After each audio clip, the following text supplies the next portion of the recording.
नमस्ते, good morning to all of you. जैसा कि पिछले व्याख्यान में विवाह एवं परिवार पर चर्चा की गई थी और विस्तार से ये बताया गया था कि विवाह किस तरह से परिवार का रूप लेता है और परिवार ही किस तरह से नातेदारी को जन्म देती है। आज जो चर्चा का विषय है, आज जिन तथ्यों पर हम लोग बातचीत करेंगे वो है नातेदारी या रिश्तेदारी। एक यूनिट 3 और यूनिट 4 पे हम डिसेंट या वंशावली पर बात करेंगे, वंश प्रणाली पर बात करेंगे। पहली यूनिट जिस पे हम लोगों को चर्चा या बातचीत करना है वो है नातेदारी या रिश्तेदारी। हम सब इस बात से, इस तथ्य से अवगत हैं कि परंपरागत जो भारतीय सामाजिक व्यवस्था है, जो हमारी सनातन संस्कृति है, या ये कह लें कि जो परंपरागत प्राचीन भारतीय समाज है, जिन मूलभूत तत्वों से निर्मित हुआ है या समाज जिन मूलभूत तत्वों से निर्मित हुआ है, उसमें विवाह परिवार के बाद सबसे महत्वपूर्ण जो भूमिका निभाती है वो है नातेदारी। नातेदारी क्या है, नातेदारी का निर्माण कैसे होता है, नातेदारी सामाजिक व्यवस्था में क्या योगदान देती है, यानी नातेदारी का फंक्शन या कार्य क्या है, नातेदारी की शब्दावली क्या है, नातेदारी की प्रकृति क्या है, नातेदारी के कार्य क्या हैं और नातेदारी के उपयोग एवं व्यवहार क्या हैं, इन सब पर हम विस्तार से चर्चा करेंगे।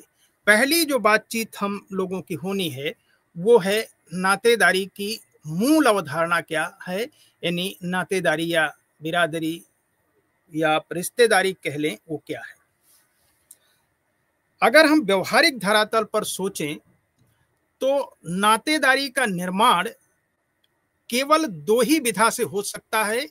एक है रक्त के संबंध द्वारा, जिसको हम कंसंगुइनियल कहते हैं। दूसरा है वैवाहिक संबंधों से जो नातेदारी विकसित होती है, जिसे हम एफिनियल कहते हैं। यानी नातेदारी दो ही बातों से निर्धारित होती है, एक है रक्त के संबंध के आधार पर और दूसरी है वैवाहिक संबंध के आधार पर। अब जो रक्त के संबंध होते हैं उसमें हम सब ये जानते हैं कि रक्त के संबंध के आधार पर जो नातेदारी का निर्माण होता है वो पिता पुत्र के संबंध हो सकते हैं, पिता पुत्री के संबंध हो सकते हैं, या आप कह सकते हैं कि भाई बहन के संबंध हो सकते हैं, बहन बहन के संबंध हो सकते हैं, भाई भाई के संबंध हो सकते हैं। ये सब रक्त के आधार पर निर्मित नातेदारी होती है। तो नातेदारी या रिश्तेदारी मानव संस्कृति की एक ऐसी सार्वभौमिक विशिष्टता है जिसमें मानव समाज के मूल एवं मुख्य संगठन सिद्धांत की भूमिका निभाई है। हम एक संगठन के निर्माण के तौर पर, एक ऐसे सिद्धांत के तौर पर इसे परिभाषित करते हैं जिसके जरिए व्यक्ति या व्यक्तियों का समूह किसी सामाजिक भूमिकाओं, श्रेणियों या वर्गों में परिभाषित किया जाता है। जो नातेदारी की जो श्रेणी है उसे हम 3 प्रकार से देख सकते हैं। एंथ्रोपोलॉजिकल पॉइंट ऑफ व्यू से या मानव शास्त्रीय जो विचारक हैं या जो मानव शास्त्रीय थिंकर्स हैं, उन लोगों ने जो नातेदारी की बात की है उसमें उनका ये कहना है कि जो नातेदारी है वो प्राथमिक, द्वितीयक एवं तृतीयक 3 तरह के नातेदारी हमारे समाज में प्रचलन में है। जो प्राथमिक नातेदारी है वो 8 प्रकार की होती है। प्राथमिक नातेदारी 8 प्रकार की होती है, जिसे परिभाषित कर भी किया गया है और जिसको हम मूल रूप से जो प्राइमरी रिलेशनशिप होती है, जो प्राथमिक नातेदारी होती है, इन्हीं के आधार पर द्वितीयक और तृतीयक नातेदारी, secondary and tertiary kinship develop होती है। लेवी स्ट्रास का यह कहना है कि नातेदारी और इससे संबंधित विचार एक ही समय में जैविक संबंधों से पहले और बाद में आते हैं, यानी जैविक संबंध बायोलॉजिकल रिलेशनशिप पे फोकस करते हैं।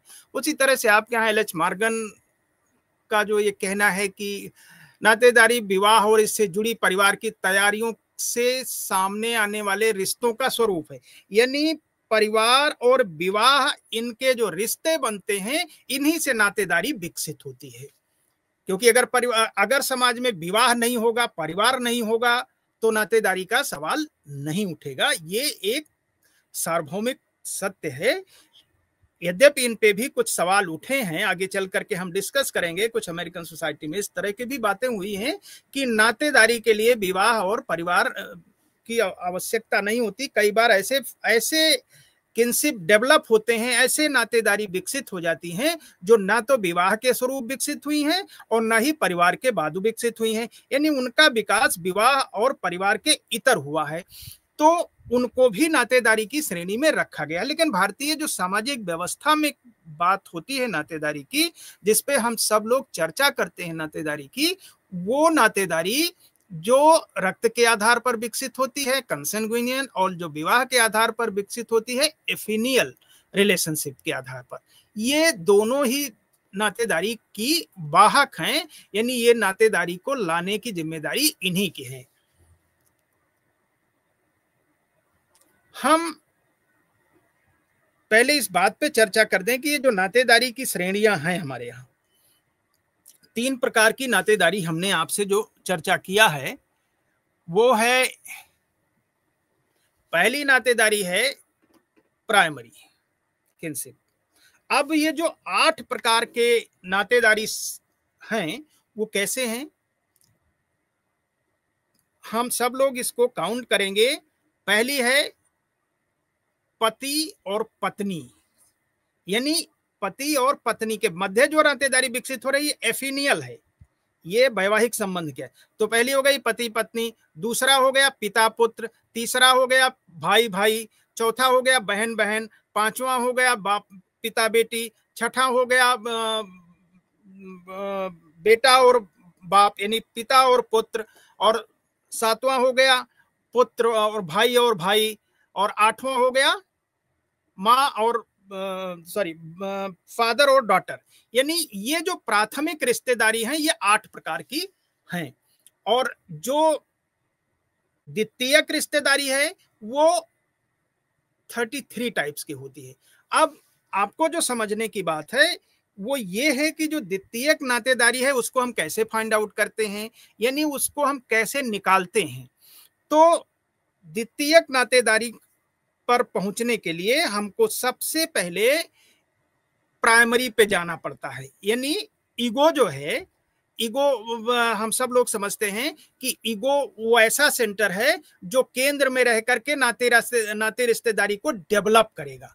ईगो इज एक सेंट्रल पॉइंट है जहां से हम आइडेंटिफाई करने की कोशिश करते हैं। अगर कोई भी पूछता है कि ego what is secondary kinship, द्वितीयक नातेदारी क्या है and how can be find it, हम इसे कैसे प्राप्त कर सकते हैं या कैसे निकाल सकते हैं, तो ये फिर हमको ये देखना होगा कि प्राइमरी नातेदारी क्या है जो बिल्कुल ब्लड के रिश्ते और बाकी वैवाहिक रिश्ते दोनों से निर्मित हो गई है, वो 8 तरह के हैं। यही 8 प्रकार जो है वो द्वितीयक लाने के लिए रिश्तेदारी होंगे। जैसे हम बुआ या चाचा, बुआ प्राथमिक रिश्तेदारी से आएगी, और बुआ है क्या, बुआ जो है वो सेकेंडरी किनशिप है, द्वितीयक नातेदारी है। क्यों? क्योंकि बुआ पर पहुंचने के लिए हम ईगो हैं, ईगो मीन्स हम ईगो ईगो सबसे पहले किस पे जाएगा? ईगो का प्राइमरी रिलेशनशिप किससे है? अपने फादर से। तो और ये बात हम सबको रिश्तेदारी के संदर्भ में समझ लेनी चाहिए, और हम सबकी इतनी सामान्य समझ है कि बुआ क्या, हमारे भारतीय समाज में बुआ का क्या है, बुआ किससे निकलती है। तो बुआ की जब बात होती है तो हम सब ये जानते हैं कि बुआ जो है वो फादर की सिस्टर होती हैं। बुआ फादर की सिस्टर। तो बुआ पर पहुंचने के लिए ईगो सबसे पहले किस पे जाएगा? अपने फादर पे। और फादर किस पे जाएगा? अपनी सिस्टर पे। तो बुआ, ईगो जो है सबसे पहले पहुंचा फादर के पास और फादर पहुंचा अपनी सिस्टर के पास। तो ईगो के कंटेक्स्ट में बुआ सेकेंडरी हो गई। इसी तरह से फूफा को ले लीजिए। फूफा क्या होगा? फूफा टर्सरी होगा, क्योंकि फूफा वो होगा जो बुआ का हस्बैंड होगा। तो ईगो सबसे पहले किस पे जाएगा? ईगो सबसे पहले जाएगा फादर पे। ईगो और फादर के बीच में प्राइमरी रिलेशनशिप। फादर किस पे जाएगा? अपनी सिस्टर पे। तो फादर और सिस्टर के बीच में फिर प्राइमरी रिलेशनशिप हुआ। और सिस्टर किस पे जाएगी? अपने हस्बैंड पे। तो ईगो फादर पे गया, फादर सिस्टर पे गई, सिस्टर अपने हस्बैंड पे गई, यानी फादर के सिस्टर की हस्बैंड जो है वही हमारा फूफा हुआ। तो फूफा टर्सरी में आ गया, यानी प्राथमिक, फिर द्वितीयक, फिर तृतीयक। ये जो संबंध है ये तृतीयक नातेदारी होती है। उसी तरह से मौसी, मौसी कैसी रिश्तेदारी हुई? मौसी द्वितीयक रिश्तेदारी हुई। क्यों? क्योंकि ईगो जो है, मौसी के लिए ईगो सबसे पहले अपनी मदर के पास जाएगा। मदर और ईगो में प्राइमरी रिलेशनशिप है। तो मदर के पास जब ईगो गया और ईगो मदर के पास गया, और मदर किसके पास जाएगी? अपनी सिस्टर के पास जाएगी। मदर अपनी सिस्टर के पास जाएगी। तो मौसी हो गई सेकेंडरी, और मौसा टर्सरी हो जाएगा, क्योंकि मौसी का हस्बैंड इज मौसा। तो ये जो संबंध हैं इस तरह से निकाले जाते हैं, प्राथमिक, द्वितीयक और तृतीयक संबंध। ये समझ लीजिएगा कि प्राथमिक संबंध ये जो 8 तरह के हैं, इन्हीं के आधार पर हम सेकेंडरी रिलेशनशिप डेवलप करते हैं। तो प्राथमिक रिलेशनशिप क्या है किनशिप में, सेकेंडरी रिलेशनशिप क्या है किनशिप में, ये हम सब लोग समझ गए। और टर्सरी रिलेशनशिप क्या है, वो 151 टाइप्स की होती है। जेपी मोडाक ने इस तरह के क्लासिफिकेशन दिया है कि यह रिलेशनशिप, ये प्राथमिक, द्वितीयक और तृतीयक रिलेशनशिप समाज में नातेदारी के निर्धारण में महत्वपूर्ण भूमिका निभाती हैं। आपके सिलेबस में नातेदारी को डिफाइन करने के बाद तमाम तरह के लोगों ने, मैकलेनन ने नातेदारी को एक समाधान के स्वरूप में देखा है कि इनका, और इन्होंने कहा है कि इसका जो स्वरूप है, वास्तविक स्वरूप, और रक्त संबंधों से कोई संबंध नहीं है इनका। एक ये सल्यूशन देती है नातेदारी, हमको एक पहचान देती है समाज में। उसी तरह से जेटीबी का भी एक आपके यहाँ जो सिलेबस में है, उन्होंने कहा कि नातेदारी वंशानुगत संबंधों की व्यवस्था नहीं है, बल्कि यह सामाजिक संबंधों का एक स्वरूप है। वो कहते हैं कि जो सोशल ताना बाना हमारे सामने, हमारे आसपास में जो सोशल ताना बाना बुना जाता है, ये जो सामाजिक स्ट्रक्चर हमारे सामने होता है, वो उपलब्ध होता है, उन्हीं का स्वरूप नातेदारी होती है। रेडक्लिफ ब्राउन का कहना है कि नातेदारी कई शर्तों पर एक तरह से व्यवहार और आचरण के प्रतीक चिन्ह की तरह है, जिन्हें उपयुक्त पारस्परिक अधिकार होते हैं, कुछ कर्तव्य होते हैं, कुछ दायित्व होते हैं, कुछ विशेषाधिकार होते हैं। तो ये कुछ मोटी मोटी परिभाषाएं हैं जो नातेदारी के संदर्भ में की गई हैं। और ये इसका जो बिल्कुल वास्तविक स्वरूप है, इतनी आपको जरूर ध्यान रखना है कि नातेदारी का विकास वैवाहिक संबंधों से और रक्त संबंधों के आधार पर ही होता है। और नातेदारी हमें जो है वो किसी न किसी स्तर पे हमारे लिए एक सुरक्षा कवच की तरह काम करती है। आपके यहाँ बिरादरी, कुल, मॉइटी इस सिलेबस में है। मॉइटी एक ऐसा एक रेखीय सामाजिक समूह है जो वंश के आधार पर समाज को 2 भागों में बांटता है, मॉइटी एंड फ्रैटीज। ये 2 तरह की चीजें होती। मॉइटी शब्द फ्रेंच का है जिसका अर्थ है आधा, यानी इस आधार पर समाज ऐसे 2 वंशानुगत एक रेखीय हिस्सों में बंट जाता है, जिनके परस्पर कुछ दायित्व भी निश्चित होते हैं।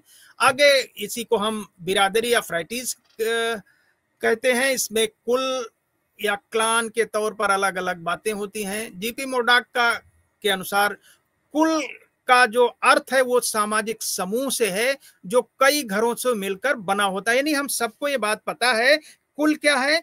कुल एक ऐसा समूह है जिसमें बहुत सारे परिवार, बहुत सारे घर मिले होते हैं। लोग कहते हैं ना कि आप किस कुल के हैं या आपका कुल क्या है, तो यानी आपका घराना, आपका वंश, आपका जो एक लंबे अरसे से चला आ रहा जो घराना है, जो लंबे अरसे से चला आ रहा जो आपका पारिवारिक सिस्टम है, वो क्या है। यानी कई घरों से मिल करके जो बनता है उसे ही हम कुल कहते हैं। इन घरों के मुखिया एक ही पूर्वज से वंशानुगत रूप से संबद्ध होते हैं। यानी एक जो कुल की परंपरा होती है वो एक लंबी परंपरा होती है, कई पीढ़ियों से होकर के गुजरती है। तो कुल एक ऐसी अवधारणा है जो हमको आपको वंश के आधार पर जोड़े रहती है। कुल के समूह के रूप में जब एक सदस्य एक पूर्वज के वंशज माने जाते हैं, यानी हम अगर एक कुल के सदस्य हैं तो हमारा वंशज एक ही होगा और हम उस कुल में शादी विवाह हमारे लिए प्रतिबंधित होती है। यानी व्यक्ति जो है वो कुल के अंदर विवाह नहीं कर सकता। प्राकृतिक रूप से ही कुल बहिर्विवाही होते हैं। इट इज एक तरह से एक्सोगैमीज होती है, क्लान एक्सोगैमी होती है। आपके सिलेबस में आगे हो चल करके पढ़ेंगे क्लान एक्सोगैमी, यानी कुल के बाहर विवाह। कुल के बाहर विवाह क्यों करते हैं कि भारतीय परंपरा में यह बात है कि विवाह जो है हम अपने कुल में, अपने वंश में नहीं कर सकते। कई पीढ़ियों तक विवाह एक कुल में, एक वंश में मना होता है। कुलों को हम कई श्रेणियों में देखते हैं। पितृवंशीय कुल होते हैं, क्लान होते हैं, जो पैट्रिलिनियन क्लान होते हैं, मैट्रिलिनियन क्लान होते हैं, टोटम पर आधारित क्लान होते हैं, क्षेत्र पे आधारित क्लान होते हैं। टोटम एक तरह से काल्पनिक शब्द है और वो भी टोटम भी प्रतिबंधित होता है। क्षेत्र के आधार पे भी बंटे होते हैं हम। पितृवंश के आधार पे हम कई बार ये देखते हैं कि एक जो हमारी जो पितृवंशीय परंपरा है, पिता की 3 पीढ़ी, माँ की 3 पीढ़ी या पिता की 4 पीढ़ी, माँ की 4 पीढ़ी तक हम शादी विवाह प्रतिबंधित करते हैं। यानी एक कुल में हमारी शादी विवाह प्रतिबंधित होती है, जो नहीं होती उन्हें उस पर हम नहीं कर सकते। हम कुल के बाहर ही विवाह कर सकते हैं, कुल के अंदर विवाह नहीं होती है। अब वंशावली, यानी वंश क्या है। वंशावली का अर्थ एक ऐसी आरेखीय नातेदारी समूह से है जिनका पूर्वज एक ही माना जाता है। वंश क्या है, परंपरा है जिनके पूर्वज एक होते हैं। अब पूर्वज क्या है, वंश क्या है, उसी क्लान के आधार पर निर्मित हुआ है। 1 2 3 4 पीढ़ी, 5 पीढ़ी, 6 पीढ़ी से हम चले आ रहे हैं। हम सब लोग पूछते आप किस वंश के हैं। हमने सबने देखा हुआ है कि कई बार गांव में, कई बार आस पास में जब झगड़ा होता है, लड़ाई होती, लोग कहते हैं मैं आपका वंश नाश कर दूंगा। यानी आपकी पीढ़ी दर पीढ़ी समस्त मूल नाश कर देंगे, आपका नामो निशान मिटा देंगे। यानी वंशावली जो है आपको नाम की पहचान देती है, आपको निशान की पहचान देती है। समाज में आप किस वंश के हैं, किस परंपरा के हैं, दोतक हैं, किस वंश के वाहक हैं, ये हमको आपको परिचित वंशावली यानी वंश के आधार पर ही हम कर सकते हैं। तो ये ऐसा नातेदारी समूह है जिनके पूर्वज एक माने जाते हैं। 4 से 6 पीढ़ी पहले जीवित थे। कोई ऐसा नहीं कि 1 2 पीढ़ी, यानी पिता के पिता 2 पीढ़ी हो गए, पुत्र पिता के पिता 3 पीढ़ी हो गए, ऐसे नहीं है। वंश की परंपरा जब हम देखते हैं तो 4 6 पीढ़ियों तक देखते हैं, जिसके चलते समूह के सदस्यों के बीच में संबंध को हम वंशानुगत आधार पर स्पष्ट करते हैं। यानी वंशावली को निम्न विशिष्टताओं के चलते, यानी कौन कौन सी विशिष्टताएं हैं जो आपके सिलेबस में हैं, जिनके आधार पर हम वंश के समूह को एक तरह से निर्मित करते हैं। इसका एक मुखिया या परिषद होती है। यानी हर वंश का एक मुखिया होता है जो प्रारंभ से चला आता है। आप भगवान राम के कुल या भगवान राम के वंशज की जब बात करते हैं तो क्या है, भगवान राम के वंशज जिस जो इच्छकाऊ वंश के थे वो वही उनके वंशज हैं। उसी तरह से समाज में हर एक घर का या घराने का, हर एक समाज का एक वंशज होता है जिनका एक मुखिया होता है। समूह को लोगों की संपत्ति सामूहिक होती है और उस वंश की जो संपत्ति होती है सामूहिक होती है और पीढ़ी दर पीढ़ी वो हस्तांतरित होती चली आती है। जब हम वंशावली के आधार पर, जब हम खतौनी की बात करते हैं, जब हम जमीन जगह जमीन के नामांकन की बात करते हैं कि कैसे इनका नामांकन होगा, तब हम उसको वंशावली ढूंढते हैं अब, और हम देखते हैं कि देखिए किस वंश, कब से इनकी ये खतौनी चली आ रही, यानी वंश की कितनी पीढ़ियों से यह संपत्ति इनके नाम चली आ रही है। तो समूह के लोगों की संपत्ति जो है सामूहिक होती है। ये भूस्वामी लोगों का समूह होता है। युद्ध की क्षतिपूर्ति या दंड समूह को समग्र रूप से जिम्मेदार माना जाता है, यानी वंश का जो सिस्टम होता है वो सबके लिए एक समान होता है। और वंश जो है वो एक तरह से पितृवंश, आप उसे कह सकते हैं पैट्रीलिनियल डिसेंट। पितृवंश, मैट्रीलिनियल डिसेंट, मातृपक्षीय परिवार, पितृपक्षीय, यानी ऐसा डिसेंट जो पिता की तरफ से देखा जा रहा है उसको हम पैट्रीलिनियल डिसेंट कहते हैं, और जो मां की तरफ से डिसेंट देखा जा रहा है उसे हम मैट्रीलिनियल डिसेंट कहते हैं। और किनशिप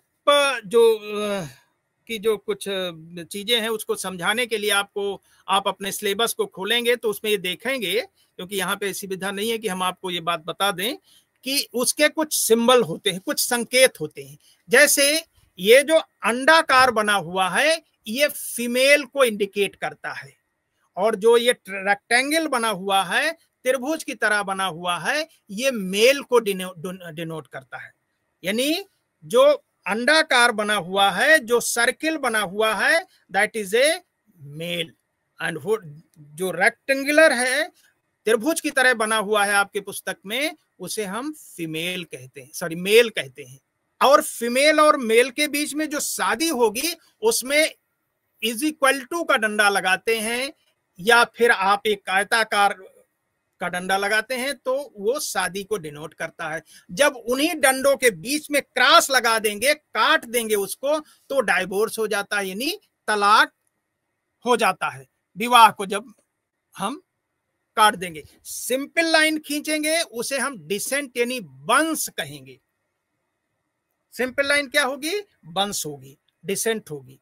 तो ये चीज अगर आपको हमने सिर्फ आप समझे, हमने एक सर्किल बनाया, सर्किल के बाद फिर हमने इज इक्वल टू का साइन दिया और हमने एक रेक्टेंगल बनाया। इसका मतलब पति और पत्नी इन दोनों के बीच में वैवाहिक संबंध है। वैवाहिक संबंध के बाद में फिर इनकी जो संतानोत्पत्ति होती है, फिर आपने एक नीचे वाली लाइन खींचा वंश, फिर उनके पिता पुत्र, उनके पुत्री, उनके पुत्र, इस तरह से वंश परंपरा को आगे बढ़ाते, पारिवारिक व्यवस्था को आगे बढ़ाते हम आप चले जाएंगे। और जब भी आप नातेदारी की व्यवस्था में, किनशिप के सिस्टम में किसी को संबोधित करने की बात करेंगे तो फादर को यानी पिता को जब हम आइडेंटिफाई करेंगे तो एफ से करेंगे, डॉटर को डी से करेंगे, सिस्टर को जेड से करेंगे, मदर को एम से करेंगे, फादर को एफ से करेंगे, भाई को बी से करेंगे और डॉटर को डी से करेंगे, वाइफ को एफ से करेंगे, हस्बैंड को एच से करेंगे।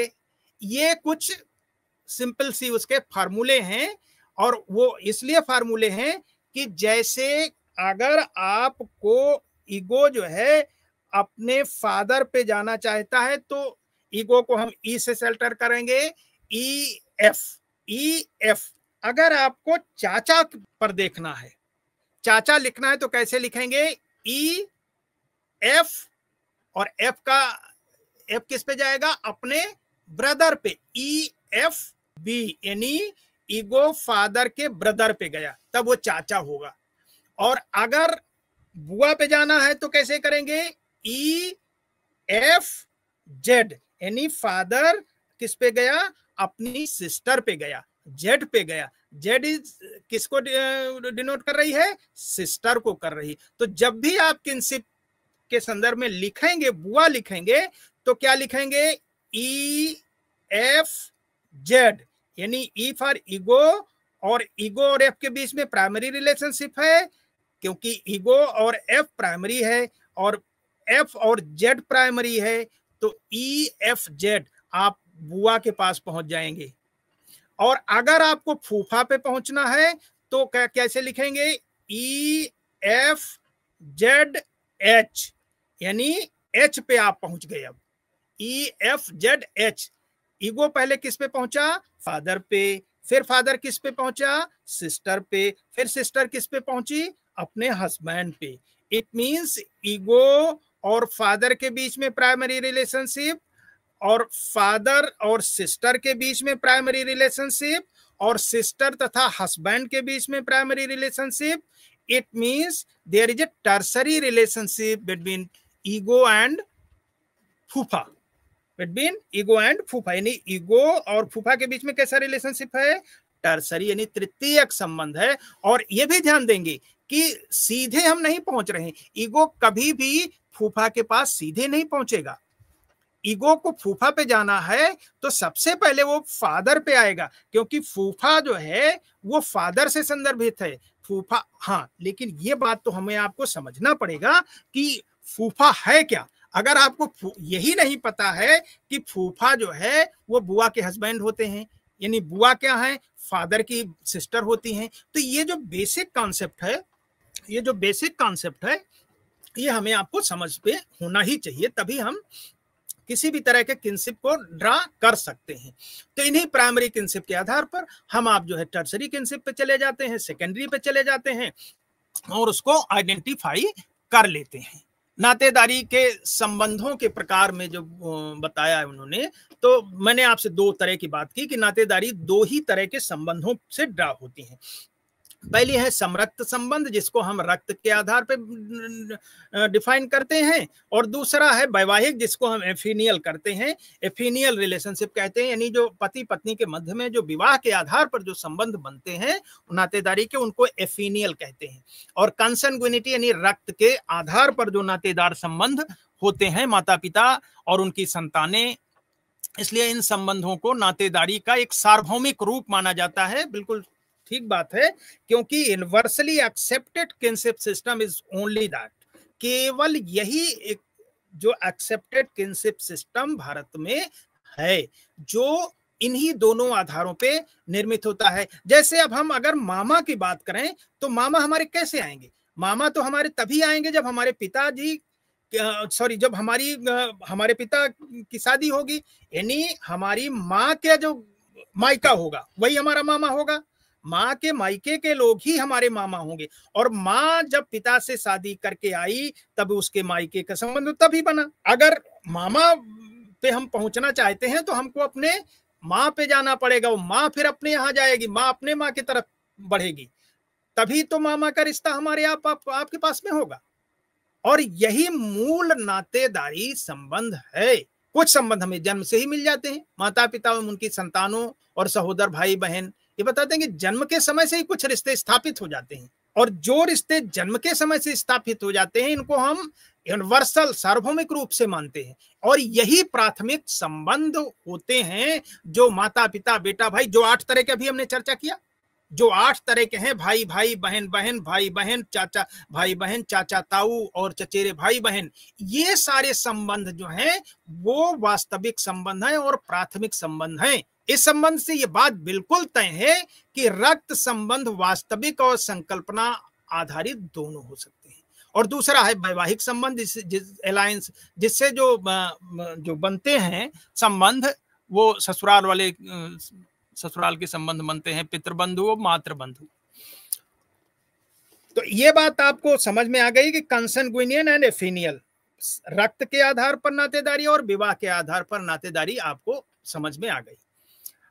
आपके सिलेबस में है पितृबंधु और मातृबंधु। पितृबंधु शब्द का अर्थ संबंधों की ऐसी मुख्य है या पुरुष संबद्धता से किया जाता है जिसमें ईगो, अभी जब हमने आपसे ईगो की बात की, जो ईगो को जिसको हम ई से डिनोट करते हैं, पितृबंधु में ईगो फादर की साइड से चलेगा, मातृबंधु में ईगो मदर की साइड से चलेगा। आपको इतना इसमें समझने की बात है बस। और जब वंश की परंपरा देखेंगे तो हम पैट्रीलिनियल वंश में सारी जो प्रॉपर्टी वगैरह हैं जो हस्तांतरण हो पिता की तरफ से होगा, वंश पिता की तरफ से चलेगा। मातृवंशीय जो परिवार होते हैं वो वहां पे वंश माता की तरफ से चलेगा, पिता की तरफ से वहां पे वंश नहीं चलेगा। वहां पे वंश किसकी तरफ से चलेगा? माता की तरफ से वंश चलेगा। और डबल डिसेंट भी है, ऐसा नहीं है कि single patrilineal descent, matrilineal descent, double descent. एक है जहां पर दोनों वंश के आधार पर, महिला या पुरुष दोनों ही वंश के आधार पर, दोनों ही आधार पर वंश निर्धारण किया जाता है, जिसे हम दोहरा वंश कहते हैं। इसमें अफ्रीका, हिंदुस्तान में तो नहीं है, अफ्रीका का याको समाज है जिसका अध्ययन डेरियल फोर्ड ने किया था। यहां पे डबल डिसेंट कैसे डिसाइड करेंगे, ये थोड़ा समझने की बात है, इसको आप ध्यान देंगे कि डबल डिसेंट की जब हम बात करेंगे तो यहां पर जो हमारे पास चल और अचल दो तरह की संपत्तियां होती हैं, और सभी के पास चल और अचल दो तरह की संपत्तियां होती हैं। तो अचल संपत्तियां जैसे जगह, जमीन, ये सब पितृवंश से चलती हैं, यानी पिता की तरफ से हस्तांतरित होती हैं।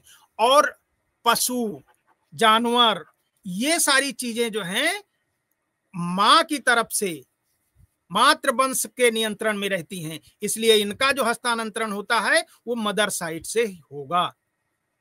तो ये डबल डिसेंट है, यानी यहां पे डिसेंट दोनों तरफ से हो रहा है।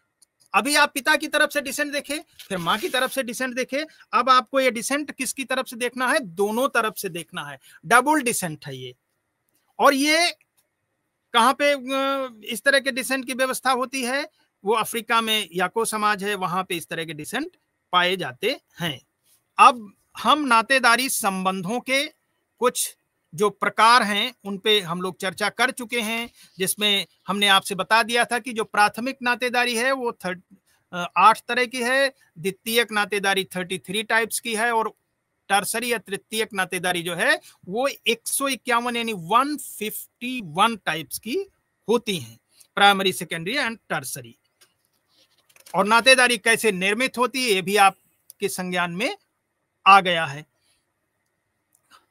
अब जो उसके बाद की आपकी जो व्यवस्था है, वंशानुक्रम के बाद पितृबंधु और इनके बाद में सामाजिक या सांस्कृतिक जो पक्ष है, इसकी सामाजिक या सांस्कृतिक पक्ष, यहां पे कुछ अमेरिकन के कुछ स्टडी हैं या जो कुछ परिवार हैं, जैसे अभी हमने आपसे बात कही थी कि नातेदारी दो ही आधार पे होंगे, या तो विवाह करें आप, या तो संतानोत्पत्ति करें, यानी रक्त के आधार पर या विवाह के आधार पर। वो कह रहे हैं नहीं, ऐसा नहीं है, इन दोनों आधार के अलावा भी नातेदारी अपने आप भी विकसित हो जाती है, जो सामाजिक सरोकारों से भी नातेदारी विकसित हो जाती है। इसको आप इस तरह से समझ सकते हैं कि कई बार ऐसा देखा गया है कि कुछ संबंध नातेदारों से ज्यादा महत्वपूर्ण होते हैं। नातेदारी उतनी महत्वपूर्ण नहीं होती, नातेदारी उतनी इफेक्टिव, महत्वपूर्ण न कह के उनको इफेक्टिव कहिए, सही शब्द उनका कि इफेक्टिव है। कुछ नातेदारी उतनी इफेक्टिव नहीं होती जितना कि ये जो हमारी ट्रेडिशनल नातेदारी है, तो वो जो फ्रेंड सर्किल से डेवलप नातेदारी हो रही है, ये ना तो रक्त के आधार पे बन रही है, ना आपके विवाह के आधार पे बन रही है, लेकिन है बहुत मजबूत, ये भी एकदम बिल्कुल सीमेंटेड बॉन्ड की तरह होती है। इसीलिए नातेदारी का स्थान जो है वो फ्रेंड सर्किल लेती जा रही है। नातेदारी का स्थान कौन लोग ले रहे हैं? फ्रेंड सर्किल लोग ले रहे हैं। अब नातेदारी में आपको, हमको ये सबको देखने पड़ेगी कि नातेदारी का महत्व कितना कम होता जा रहा है। कौन ले रहा है? फ्रेंड सर्किल हमारे आपके इनको लेते जा रहे हैं। तो अमेरिका में ये कहा गया कि इन दोनों संबंधों के इतर भी नातेदारी होती है। जैविक संबंधों से इतर भी सामाजिक और सांस्कृतिक पहलुओं के जरिए नातेदारी की स्थापना होती है। सामाजिक नातेदारी उन संबंधों से स्पष्ट करती है जिनकी संबद्धता रक्त संबंध और वैवाहिक संबंधों से नहीं होती, इसके बावजूद भी उसमें नातेदारी का भाव रहता है। वही चीज मैं आपसे पहले कह रहा हूं कि भाव ज्यादा है, फ्रेंड सर्किल में भाव रिश्तेदारों नातेदारों से ज्यादा है। आजकल अगर आप देखो तो आपके यहाँ अगर फूफा आ गए तो घर के बच्चे जो हैं वो जल्दी फूफा के पास जाना नहीं चाहते। क्यों? क्योंकि वो उनको मजा किस में आ रहा है? दोस्तों में आ रहा है। तो वहां फूफा से ज्यादा महत्वपूर्ण उनके दोस्त हैं, और दोस्त ना तो उनके वैवाहिक संबंध से निर्मित है और ना ही उनके रक्त के संबंध से निर्मित है। तो फूफा तो किनारे लग गए और दोस्त प्राथमिक हो गए। तो ऐसे भी संबंध अब जो है विकसित हुए हैं। ठीक है, तो ये नातेदारी के जो तौर तरीके हैं इस तरह से भी वहां पे विकसित हुए हैं। अब नातेदारी की जो शब्दावली है, नातेदारी की शब्दावली, उसमें संबोधन के तौर तरीके हैं, संबोधन के तौर तरीके हैं। आपने देखा होगा कि कुछ नातेदारी जो होती है वो एक तरह से उपयोग की सीमाओं के आधार संबोधन के तौर पर होते हैं, संदर्भ के तौर पे होते हैं। जैसे उपयोग के तरीकों के आधार पर जो शब्दावली होती है संबोधन के तौर पर, यानी नातेदारी शब्दों का उपयोग किसी को संबोधित करने से होता है। जैसे नाना, अब नाना क्या है? एक तरह से ये संबोधन किया जा रहा है, किसको संबोधित कर रहे हैं? अगर हम कहें कि नाना, तो नाना का ये जो संबोधन है, जैसे कोई भी बच्चा कहता है कि मैं नाना के यहाँ जा रहा हूं, तो वो ये नहीं कह रहा कि मैं नाना पाटेकर के यहाँ जा रहा हूं। उसे ये पता है कि मैं अपनी माँ के पिताजी के यहाँ जा रहा हूं, यानी मदर के फादर के यहाँ जब जा रहा है वो, यानी इस संबंध को, ये जो संबोधन की दृष्टि है, ये जो संबोधन का तरीका है, वो नाना क्या है। अब अगर उसे ये पता ही ना हो कि नाना के यहाँ जा रहे हैं, वो नाना है क्या, तब वो उतना उत्सुकता से नहीं कहेगा। वो उसे पता है कि नाना means father of my mother, नाना means father of my mother, यानी मेरे माँ का पिता नाना है। तो ये एक संबोधन का तौर तरीका है, यानी किसी व्यक्ति को हम रिश्तों से स्पष्ट करते हैं। नाना शब्द को हमने किससे संबोधित किया? रिश्तों से। ठीक है, अब संदर्भ के तौर पर उसी तरह से संदर्भ के तौर पे भी है, जैसे मेरी दादी, मेरी बहन। अब एक संदर्भ दे रहे हैं, मैं अपनी बहन, मेरी बहन का मेरे से संदर्भ हो, हम इसको संदर्भ के तौर पर अंगीकृत कर रहे हैं। अब नातेदारी संबंध में कुछ परहेज हैं, कुछ रिश्तों में परहेज है, मजाक के दायरे हैं। नातेदारी व्यवस्था में हमको सबको आपको पता है कि भारतीय समाज में जो नातेदारी है वहां पे कुछ समाज में कुछ संबंध हंसी मजाक के हैं, जैसे देवर भाभी, बुआ भतीजे, मामा भांजे, इन सब में हंसी मजाक के संबंध होते हैं। और ये हंसी मजाक का संबंध ठिठोलिया चुटकुल्ले सुनाना, कई बार अश्लील बातों तक चले जाना, जीजा साली के मध्य में संबंध, ये सब हंसी मजाक के संबंध हैं। बहुत सारे कुछ समाज ऐसे भी हैं जहां बुआ और भतीजे के मध्य में भी संबंध होते हैं हंसी मजाक के, लेकिन कुछ समाज ऐसे हैं जहां पे बुआ और भतीजे के संबंध में हंसी मजाक के संदर्भ नहीं होते हैं। लेकिन जीजा साली, देवर भाभी, ननंद और भौजाई, इन सब के जो रिश्ते हैं, इन सब में जो नातेदारी के संबंध है, यहाँ पे हंसी मजाक के संबंध होते हैं। और कुछ संबंध होते हैं परहेज करना, जैसे जेठ, जेठ किसे कहते हैं? अब जेठ जो है वो छोटे भाई की जो पत्नी होती है उसका जो ये हस्बैंड का जो बड़ा भाई होता है वो जेठ होता है। जेठ और उसकी भाई, जेठ और छोटे भाई की पत्नी के मध्य में किसी भी तरह का इंटरेक्शन नहीं होता, प्रतिबंधित होता है, परहेज होता है। आपके सिलेबस में ये जो रिश्तों में परहेज और मजाक का दायरा दिया है, तो परहेज में आपका जो है सिर्फ वो आएगा जैसे जेठ और छोटे भाई की पत्नी में, यहां तक कि वो दोनों एक दूसरे को देखते नहीं। ससुर और बहू में भी संबंध होते हैं, घूंघट के होते हैं। सबसे ज्यादा जो स्ट्रॉन्ग रिलेशंस परहेज का होता है वो जेठ और छोटे भाई की पत्नी के मध्य, वो दोनों एक दूसरे के कपड़े नहीं छू सकते। वो शरीर देखना तो अलग बात है, अगर कपड़े धुल के भी छत पे डाले हैं तो भी जेठ का कपड़ा वो नहीं उतारती है, वो छोटे भाई की पत्नी जो है वो जेठ का कपड़ा नहीं छू सकती। वहां पे परहेज है, ये नातेदारी में परहेज है। और हंसी मजाक मैंने आपसे बता दिया कि हंसी मजाक के संबंध किसमें किसमें पाए जाते हैं। और ये जो संबंध हैं हंसी मजाक के या परहेज के, ये सामाजिक व्यवस्था को मजबूती प्रदान करते हैं। हमारा जो सोशल सिस्टम है उसमें जो मजबूती है वो इन्हीं सब संबंधों से होती है। आपके यहाँ सिलेबस में दिया है कोविड। कोविड क्या है? कोविड टोडा और जंसर बावर जनजातियों में एक ऐसा सिस्टम पाया जाता है जिसमें इस तरह का समाज होता है। कोविड में होता है कि जैसे जो टोडा और जंसर बावर की जो जनजातियां हैं, इनके यहाँ प्रेग्नेंट जो औरतें होती हैं, एक तरह से एक कला है। प्रेग्नेंट औरतें क्या करती हैं कि जब डिलीवरी के टाइम में औरत को जब डिलीवरी होने, आप इसको मोटे में इस तरह से समझें, कोविड आपसे कोई पूछता है कि कोविड है क्या, तो आपको ये बताना होगा कि कोविड जो है वो ऐसा होता है कि एक पति और पत्नी के मध्य में संबंध कितना मजबूत है ये प्रदर्शित करता है। जैसे जब डिलीवरी के टाइम में बहुत लेबर पेन होता है पत्नी को, तो पत्नी जब बगल के कमरे में जिस कमरे में डिलीवरी होना है बहुत चीखती चिल्लाती है, तो उसका पति जो है वो बगल के कमरे में लेट करके वो भी उतने तेजी से चीखता चिल्लाता है, ऐसा वो भी दर्द महसूस करता है, और जिस तरह से आवाज वो निकालती है उसी तरह से आवाज वो भी निकालता है। ये जंसर बावर और टोडा जनजातियों में इस तरह की व्यवस्था पाई जाती है। और वो ये कहते हैं कि इससे क्या होता है कि उसकी पत्नी का दर्द कम हो जाता है, उसे पता चलता है कि नहीं मेरे हस्बैंड को भी इतना ही दर्द हो रहा है लगता है जितना मुझे हो रहा है, तो इसलिए थोड़ा सा वो दर्द की बियरिंग कैपेसिटी और बढ़ जाती है। And that is A cemented bond between husband and wife, और पति और पत्नी के बीच में एक संबंधों में बहुत मजबूती आती है इस तरह से। That is a Covid system. थोड़ा टाइम हमारा कम, फिर भटक गया हूँ, फास्ट करना पड़ेगा। हाँ, अब हमको नातेदारी की जो कुछ टर्मिनोलॉजी है, जैसे टेक्नोनॉमी है। टेक्नोनॉमी क्या होती है? नातेदारी की व्यवस्था में हमारे यहाँ भारतीय समाज में कुछ संबंध ऐसे होते हैं जैसे सीधे पत्नी अपने पति का नाम सीधे नहीं लेती है। अगर किसी भारतीय महिला को अपने पति को बुलाना है तो क्या कहेगी? पप्पू के पापा या चुन्नू के पापा या बिट्टू के पापा को बुला दीजिए। इसी तरह से जो भी संबंध हैं वो सीधे से नहीं बुला करके बीच में एक मीडिएट करा लेती है। That is a टेक्नोनॉमी। टेक्नोनॉमी का मतलब क्या है कि सीधे संबंधों को नहीं करके बीच में किसी एक का इस्तेमाल करके उसको बुलाने का काम करती है। That is a teknonymy. Now we will finish that the unit and then हम बात करेंगे फोर्थ इकाई के वंशानुक्रम पे। फोर्थ इकाई के वंशानुक्रम पे। वंशानुक्रम, यहां पर आपका जो विवाह, रक्त और सामाजिक, इन तीन तरह के संबंधों से नातेदारी प्रणाली बनती है। ठीक है, ये सब आप से चर्चा विस्तार में हो चुकी है।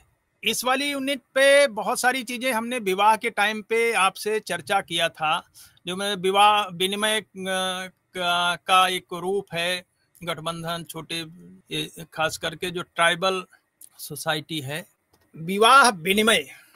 अब इस यूनिट में आपके यहाँ है विवाह विनिमय का एक रूप। लुइस ड्यूमा कहते हैं कि गठबंधन से बड़े या छोटे समूहों के बीच विवाह की पुनरावृत्ति का बोध होता है। लेविस्ट्रास बताते हैं कि जिन समाजों में क्रॉस कजिन विवाह का चलन है उनके अध्ययन के लिए गठबंधन के चले। क्रॉस कजिन और पैरेलल कजिन, ये दो तरह के कजिन यानी विवाह हमारे भारतीय समाज में देखे जाते हैं। अब जो पैरेलल कजिन है उसमें विवाह नहीं कर सकते हम। पैरेलल कजिन कौन होते हैं? जैसे मेरे चाचा का बेटा, मेरे मौसी का बेटा, ये सब पैरेलल कजिन है। क्रॉस कजिन में थोड़ा दूर के कजिन आते हैं। दूर के कजिन में तो विवाह हो सकता है। हिंदू समाज में पैरेलल कजिन में विवाह प्रतिबंधित है, ये ध्यान रखेंगे। क्रॉस कजिन दूर के कजिन होते हैं, इनमें विवाह प्रतिबंधित नहीं है, किसी तरह से हो जाता है। मुस्लिम सोसाइटी में पैरेलल कजिन में भी हो सकता है, क्रॉस कजिन में तो होता ही है विवाह। इस तरह से ये जो संबंध, हाँ, कुछ सोसाइटी ऐसी हैं विवाह के जो नियम हैं, विवाह का प्रयोजन आपके जो सिलेबस में है, विवाह का प्रयोजन केवल यौन संबंध और प्रजनन नहीं। हाँ ठीक है, वो ये कह रहे हैं कि हमने आपसे पिछले लेक्चर में भी बताया था कि मैरिज का मतलब केवल सेक्सुअलिटी तक सीमित नहीं कर सकते। अगर केवल सेक्सुअलिटी पर फोकस करेंगे तो विवाह के जो रिचुअल्स हैं, विवाह के बाद जो संबंध बनते हैं, विवाह के बाद जो नातेदारी का संबंध आता है, विवाह के बाद जो परिवार आता है, ये सारे संबंध खत्म हो जाएंगे। सेक्सुअलिटी तो मार्केट से आप ले आएंगे। केवल एक ही फैक्टर अगर है तो सेक्सुअलिटी मार्केट से ले लेंगे आप। प्रोस्टिट्यूशन एक संस्था है, वहां से आप ले लेंगे, बट वहां से आपने एक सिस्टम तो ले लिया। इसीलिए कहा गया है कि विवाह का प्रयोजन केवल यौन संबंध नहीं है। जैसे आजकल जो विवाह के बीच में, विवाह का जो सिस्टम, विवाह का जो व्यवस्था आ रही है, जैसे ये लिविंग रिलेशनशिप है, या आप कह सकते हैं होमोसेक्सुअलिटी है। अब होमोसेक्सुअलिटी पे ले लीजिए, होमोसेक्सुअलिटी से क्या है, आपको सेक्सुअल डिजायर तो फुलफिल है, बट आप ना तो पारिवारिक व्यवस्था में सम्मिलित हो पा रहे हैं और ना ही आप नातेदारी व्यवस्था में सम्मिलित हो पा रहे हैं। नातेदारी भी में अगर आप सम्मिलित होंगे तो वही अभी हमने आपसे बताया कि जैसे अमेरिकन सोसाइटी ने कहा कि किनशिप हम जो है, नातेदारी जो है वो विवाह और रक्त दोनों के आधार के अलावा तीसरे आधार पर बनाते हैं। वो तीसरा आधार कौन सा है? तीसरा आधार यही है। तीसरे आधार में वो कहते हैं हम इमोशनल, बहुत वहां पे भावनात्मक लगाव होगा, उसको हम फिक्टिव किनशिप कहेंगे। दैट इज ए फिक्टिव किनशिप, यानी वो गलत नातेदारी है। फिक्टिव किनशिप आप अगर आप थोड़ा सा ग्रामीण स्तर पे या जमीनी स्तर पे समझें तो फिक्टिव किनशिप आप इस तरह समझें कि जैसे अगर आप स्कूल जा रहे हैं, किसी के साथ जा रहे हैं, और आप मान लीजिए किसी लड़की के साथ आप जा रहे हैं तो, और उसको आप फ्लर्ट कर रहे हैं, आपको पुलिस ने पकड़ लिया। जब पुलिस ने आपको पकड़ लिया तो आप जल्दी में क्या कहते? अच्छा साहब ये तो सर ये तो मेरी मेरी कजिन है, मेरी सिस्टर है।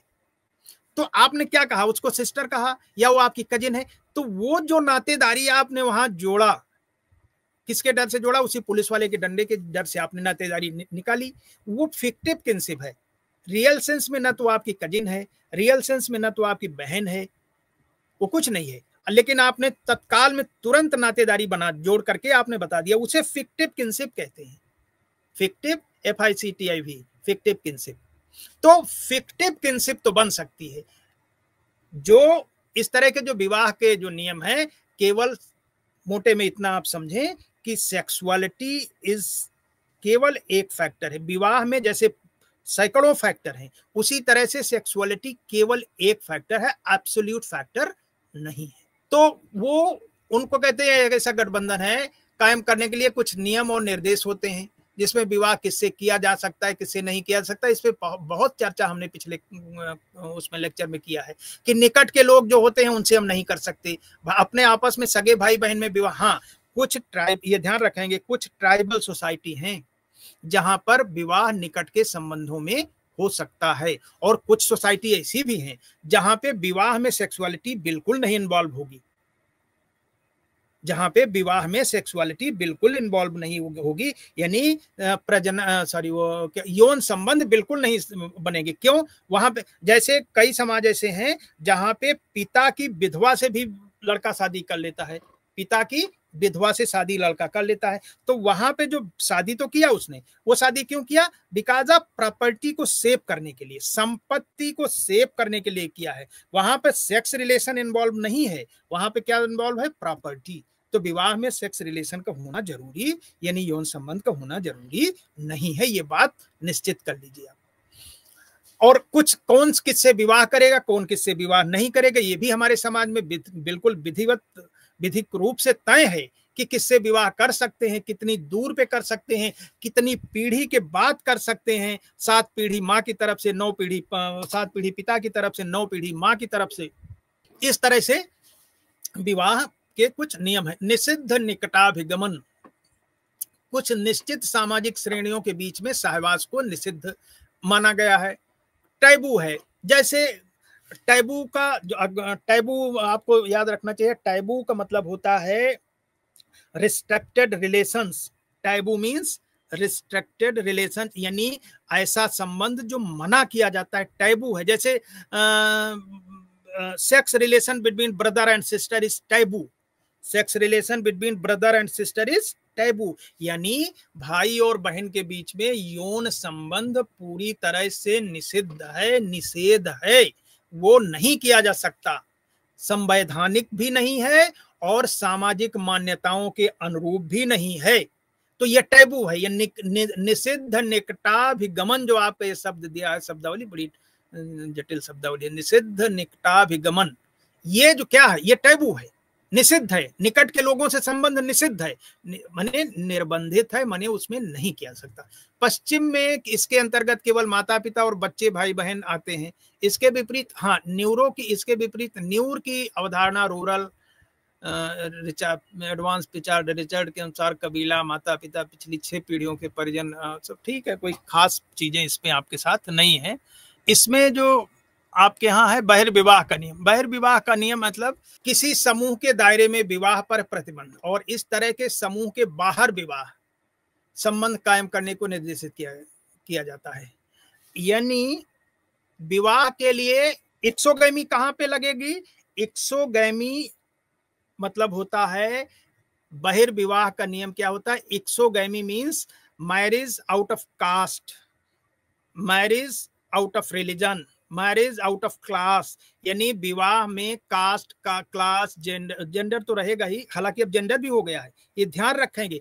अब विवाह के बारे में जब भी आप बात करेंगे, ये जरूर ध्यान रखेंगे कि जो परंपरागत विवाह की परिभाषा थी कि एक स्त्री और पुरुष का मिलन है, ये जो है अब बदल गया है। सामाजिक मान्यता अभी उसे आंशिक मिली है या नहीं मिली है ये मैं नहीं कह सकता, लेकिन कानूनी तौर पे मान्यता उसे मिली है। बहुत सारे देश ऐसे हैं जहां पे हेट्रोसेक्सुअलिटी की जगह पे होमोसेक्सुअलिटी हो गई है, यानी marriage within their same caste, within their same gender, एक ही लिंग के लोग भी विवाह कर रहे हैं और साथ रह रहे हैं। तो विवाह में विवाह में जो पति पत्नी होना हो जरूरी नहीं है, पति पति भी हो सकते हैं, यानी गे मैरिजेज भी है और लेस्बियन भी हमारे समाज में है। आप सब ने देखा होगा कि विगत कुछ दिनों से, कुछ दिनों नहीं, कुछ महीनों, कुछ वर्षों से इस तरह की धारणाएं समाज में मूर्त रूप ले रही हैं और उनको कानूनी जामा पहनाने के लिए कई तरह के संगठन सक्रिय हैं। ये भारतीय संस्कृति पर एक कुल्हाड़ी चलाने की बात है। इस तरह के विवाह को भारतीय संस्कृति तो बिल्कुल नहीं मान सकती, इस तरह के संबंध नहीं मान सकती। ये संबंध प्राकृतिक रिश्ते के अलग है। प्राकृतिक रिश्तों में इस तरह के संबंधों को कोई मान्यता नहीं दी जा सकती, क्योंकि हमारे भारतीय समाज में, हमारी जो सनातन संस्कृति है, उसमें विवाह की एक विस्तृत धार्मिक परिभाषा है, उसमें विवाह की एक विस्तृत धार्मिक दृष्टिकोण है, और विवाह में जिन तरह के जो धार्मिक कृत्य, जो धार्मिक कार्य किए जाते हैं, वो सब अब इसमें नहीं है। यद्यपि समाज मॉडर्न हुआ है, पोस्ट मॉडर्न सोसाइटी हो गई है, लेकिन उस पोस्ट मॉडर्न सोसाइटी को जब हम पढ़ते हैं तो हम ये नहीं कहते कि हमने ट्रेडिशन खत्म कर दिया। Post modern society means synthesize form of modernity and tradition, यानी ट्रेडिशन और मॉडर्न दोनों का सिंथेसाइज फॉर्म ले लीजिए, that is the post modern. और हमने क्या किया कि पोस्ट मॉडर्न के नाम पर हमने क्या किया, हमने हेट्रोसेक्सुअलिटी की जगह पे हम होमोसेक्सुअलिटी ले आ दिए, हमने एक्स्ट्रा मैरिटल रिलेशनशिप को ले आ दिया, हमने क्या कहा कि हम अब बेडरूम तक, यानी सरकार और कोर्ट बेडरूम में घुस गया। अब हमने कह दिया कि कभी भी पत्नी जो है पति के खिलाफ मुकदमा लिखा सकती है, और वो उसको अगर सेक्सुअल रिलेशंस उसकी मर्जी से नहीं हुआ तो कोर्ट में वो रेप केस दायर कर देगी। तो इससे परिवार चलेगा? परिवार तो खत्म हो जाएगा, इससे टूट जाएगा। तो अगर ये जो पारिवारिक व्यवस्था तोड़ने का काम हो रहा है, वो तो एक अलग विषय है। भारतीय जो परंपरागत भारतीय सामाजिक व्यवस्था है, मैं सिर्फ उस पे बात कर रहा हूं कि जो परंपरागत भारतीय सामाजिक व्यवस्था के मूलभूत लक्षण थे, उस मूलभूत लक्षण में विवाह है, उस मूलभूत लक्षण में कास्ट है, उस मूलभूत लक्षण में परिवार है, उस मूलभूत लक्षण में नातेदारी है। हम नातेदारी को जिस रूप में पढ़ रहे हैं, हाँ, हम परिवर्तन को स्वीकार करेंगे, परिवर्तन उसके स्ट्रक्चर में, उसके फंक्शंस में परिवर्तन आएगा, समय के साथ में चीजें बदलेंगी, लेकिन वो बदलाव किस तरह होगा, ये हमें और आपको विचार करना होगा। बदलाव की सूरत में हम भारतीय संस्कृति को खात्मे पे ले आ दें, ऐसा तो नहीं कर सकते। तो वंश के आधार पर और वंश के आधार पर, नातेदारी के आधार पर और विवाह के आधार पर इस तरह से कुछ चीजें होती हैं जो हमको आपको मान्य करनी पड़ती हैं, जो सामाजिक। चलिए, कुछ चीजें पे बात हो गई है, कुछ चीजों पे जो रह जाएगा उसको हम लोग नेक्स्ट लेक्चर में उसको कंक्लूड करेंगे। Thank you so much. आप सबको थोड़ी सी 2-4 मिनट का इधर उधर विलंब हुआ, जिसके लिए आई एम वेरी सॉरी। आप सब लोगों को नमस्ते, थैंक यू सो मच।